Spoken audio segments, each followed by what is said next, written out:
자, 이번 거는 추격 매수 대 저점 매수, 그리고 또 일발 장전 포함입니다. 오늘 함께 하실 분은 알파프로 투자전략 정태근 팀장과 MBN골드 김영민 매니저입니다. 어서 들어오십시오. 네, 반갑습니다. 반갑습니다. 네. 자, 그러면 먼저 우리 정태근 팀장의 주제 어떻게 정해 오셨는지 내용을 볼까요? 자, 화면으로 보시겠는데 정태근 팀장은 물류 쪽을 보고 계시고 따라 붙어보자. 광저우도 봉쇄 위기. 네. 공급망 네. 이슈죠. 네. 네. 물류 대란? 물류 대란.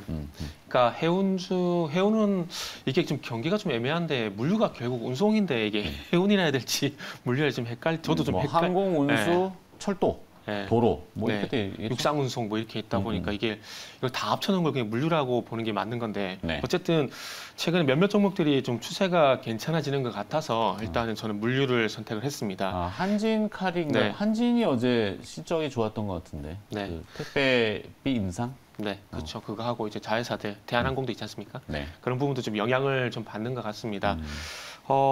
지금 어쨌든 선전 상하이, 광저우도 이제 전면 봉쇄 위기로 들어가고 있는 상황입니다. 이제 중국 전반적으로 지금 그 코로나 초기에 그랬던 것처럼 지금 확진자가 증가를 하다 보니까 계속해서 봉쇄를 하게 되면서 제로 코로나를 계속 고집을 하고 있는 상황입니다. 그러니까 락다운되는 도시가 계속 늘어나고 있다 봐야 될 것 같은데 네. 이 락다운되는 도시들이 잘 아시겠지만은 이게 IT 중심지라든지 그리고 물류 중심지 쪽으로 이렇게 확대되다 보니까 이 공급망 이슈가 다 좀 부각이 되는 것 같습니다. 지금 안 그래도 인플레이션 문제 상당히 심각하게 대두가 되고 있는 상황인데 이 어쨌든 인플레이션은 결국 공급 문제인데 이 공급망 문제까지 발생이 되게 되면 인플레이션 문제는 쉽지가 않을 것 같습니다. 지난번 뭐 중국 봉쇄로 인해서 유가가 하락하긴 했지만 이게 그렇다고 지속적으로 하락시킬 요인인가라고 보게 된다면 좀 아닐 수가 있는 부분들이거든요. 그렇기 네. 때문에 이 물류에 대한 문제 그리고 공급망에 대한 문제는 좀 계속해서 좀 문제가 될 것 같습니다. 그래서 어쨌든 이 공급망이 마비가 되게 되면은 어쨌든 이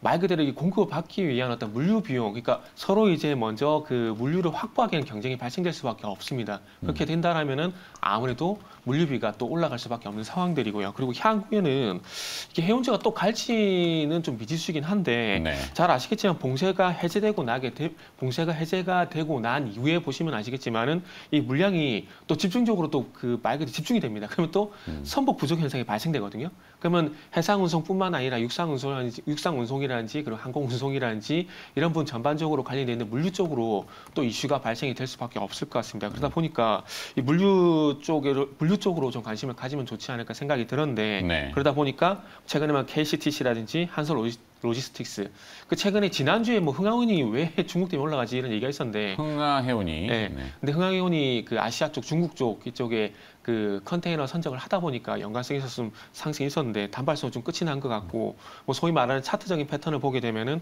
뭐 KCTC라든지 한솔 로지스틱스 이런 종목들의 지금 흐름이 전반적으로 괜찮은 것 같습니다. 지금 보고 계신 차트가 지금 KCTC 차트고요. 지금 완만하게 지금 우상향이 되고 있는 상황이고 최근에 시장 변동성에 전혀 영향을 안 받고 있는 상황입니다. 그리고 한솔 로지스틱스 같은 경우도 이 3월 30일 날 1차 상승이 나오고 난 이후에 기간 조정 거치면서 21선과 2억 조정이 현재 진행이 되고 있는 상황입니다. 그래서 저는 개인적으로 좀 부탁이 있다라면 네. 그 추격 매수하게 되면 왠지 좀 뒤늦게 따라잡는 느낌이지 않습니까? 그래서 좀 똑같은 의미라고 좀 생각하실 수도 있는데 추격보다는 추적 매수로 좀 바꿔주시면 정태근 팀장이 자주 얘기하시는 네, 추적 추격과 추적. 네. 네. 그래서 저는 추격 매수가 아닌 추적 매수를 이제 KCTC, 한솔 로지스틱스 이렇게 좀 말씀드리고 싶습니다. 선택을 잘 해야 된다. 네. 근데 두 종목 다 차트가 괜찮아서 굉장히 어려운 말이에요. 그렇죠. 네. 자, 근데 요즘 제가 BDI를 좀 열어보려고 그랬더니 잘 안 열려서. 그 지금 뭐지? CCFI하고요. SCFI하고 BDI를 저도 확인했는데 상해 컨테이너 운임 지수하고 발틱 드라이 인덱스라고 네네. 하는 발틱 운임 지수하고 그리고 중국발 운임 지수하고 이거 봤는데 그 아직까지는 큰 변화는 없습니다. 네. 큰 변화는 없고 그래서 앞으로 이런 방금 말씀드린 이런 요인들로 인해서 상승할 가능성이 높다.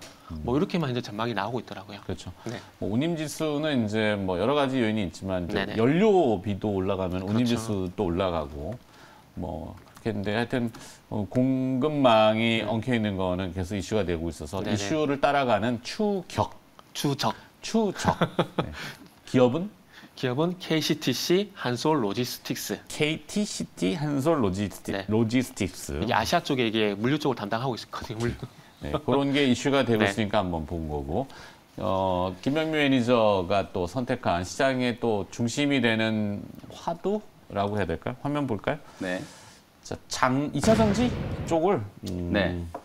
2차 전지 소재 쪽이 이제 지난주까지 정말 좀 뜨거웠잖아요. 네. 지난주 금요일까지는 또 급등이 나오더니 어저께는 또 2차 전지 소재 종목들이 일제히 또 하락 전환이 좀 됐었거든요. 뭐 테슬라 영향인가요? 네, 뭐 테슬라 영향도 있고 아무래도 이제 시장의 분위기가 어저께는 이제 성장주, 기술주들 뭐 좀 투자 심리가 좀 안 좋다 보니까 급격하게 이제 조정이 조금 들어오는 그런 모습들이 좀 나타났는데 어차피 시장은 계속 좀 순환매하는 사이클이잖아요. 그러다 보니까 이제 소재 종목들은 어느 정도 이제 가격 만회가 좀 됐다. 기술적인 반등도 상당히 좀 강하게 나왔고 LNF 같은 기업들은 뭐 거의 사상 최고가 근처까지 반등이 좀 들어와 있는 상태이기 때문에 전체적으로 이제 소재 종목 쪽에서 또 낙폭과대 종목인 장비 종목들 쪽으로 수급이 좀 옮겨갈 수 있다라는 가능성에 대해서 좀 대비를 좀 해보자. 그래서 저는 2차 전지 장비주들을 저점 매수하는 전략을 오늘은 좀 말씀을 좀 드려보고 싶고요.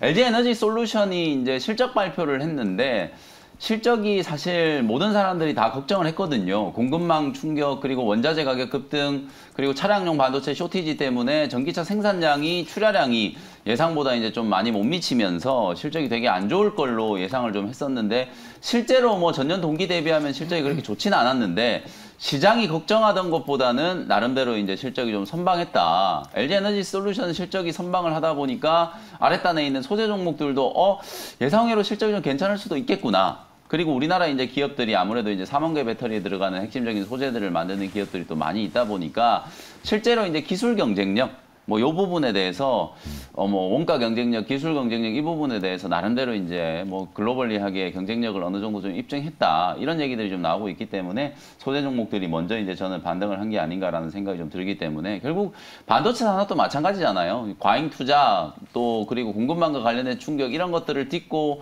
뭐 살아남는 기업들, 치킨 게임에서 이긴 기업들이 결국은 뭐 시장의 과실을 독점하는 것처럼 2차 소재 기업들도 이런 지금 설비 투자가 상당히 좀 강하게 진행되고 있는 구간이고 기술 경쟁력을 이제 먼저 좀 확보하기 위한 그런 이제 치열한 경쟁을 진행하고 있는 상황이기 때문에 우리나라 기업들이 나름대로 이제 이 공급망 위기 속에서 오히려 좀 더 부각될 수 있는 그런 지위를 확보하는 데는 나름대로 이제 좀 성공을 한 게 아닌가 저는 그렇게 좀 보고요. 그래서 장비 종목들도 이제 향후 2, 3년 동안에 뭐 LG 에너지 솔루션을 필두로 해가지고 삼성 SDI, SK 이노베이션 이런 기업들이 계속해서 공격적인 또 투자를 할 수밖에 없다. 실제로 뭐 삼성 SDI 같은 경우에는 다른 두 개 기업과 약간 좀 결은 다른 것 같긴 해요.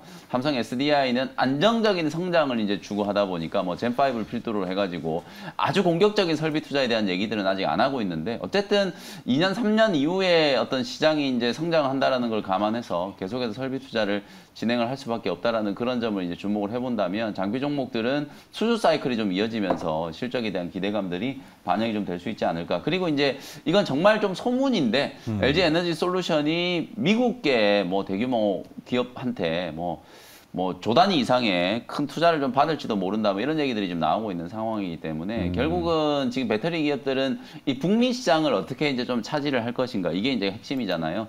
그런 관점에서 보면 LG 에너지 솔루션에 이제 수주를 받을 가능성이 좀 높은 기업들 그런 기업들이 대체로 LG 에너지 솔루션이 상장되기 직전에 급등을 했던 종목들이거든요. 네. 그래서 그런 종목들 우리가 다시 한번 좀 주목을 해보자라는 차원에서 말씀을 좀 드리고 싶고요. 가장 좀 화끈하게 올랐던 종목 중에 하나가 이제 또 엔시스라는 종목인데요. 이 엔시스라는 종목이 결국은 LG 에너지 솔루션의 이제 수혜주로 부각이 좀 되는 거라서 엔시스라는 종목을 여러분들이 좀 주목을 좀 해보시면 될 것 같고 그 다음에 이제 작은 기업이네요. 네, 작은 기업입니다. V1텍이라든지 M 플러스 TSI 같은 경우에는 제가 지난주에도 뭐 여러분들께 올림픽 종목으로도 소개를 좀 해드렸고 V1텍 같은 경우에는 이게 이제 2차 전지 3D 검사 장비 만드는 회사인데 이게 또 디스플레이 쪽 검사 장비, 아픈 장비도 같이 하고 있기 때문에 삼성 디스플레이가 또 4조 원 규모의 중소형 OLED 투자 얘기를 했잖아요. 양쪽에서 지금 수혜를 입을 수 있는 기업이 V1텍이고요. M 플러스 TSI 이런 기업들을 전부 다 좀 주목을 좀 해보시고 하나기술은 사실은 LG 에너지 솔루션 향도 맞지만 뭐 배터리 3사와 다 거래를 존재를 하는 기업이고 우리가 이제 작년에도 또 이 시간에 많이도 언급을 좀 드렸었던 종목 중에 하나인데 하나기술이 최근에 이제 추세가 좀 돋보이게 반등이 좀 잘 들어오고 있더라고요. 그래서 하나기술까지 끼워가지고 요 정도의 이제 라인업을 이제 2차 전지 장비 기업들 수주 사이클을 이제 기대할 수 있는 종목으로 말씀을 좀 드리고 여기서 이제 조금 픽을 해본다면 조금 작은 종목 엔시스하고 V1텍 요 두 종목을 한번 오늘은 픽을 한번 해보도록 하겠습니다. 네. 자, 일단 시장의 중심에 있는 물류 쪽과 공급망 이슈니까 이쪽 정태현 팀장은 좀 추적을 네. 하고 선택적 취사지만 약간 따라가는 뭐 네. 이런 거고 김현 매니저의 2차 전지 쪽은 그래도 저점에서 조금 노려보자 이런 네. 형태로 네. 자, 화면으로 정리했으니까 대충 뭐 인지하셨을 거라고 보겠습니다. 자, 다음 코너로 또 넘어가겠습니다.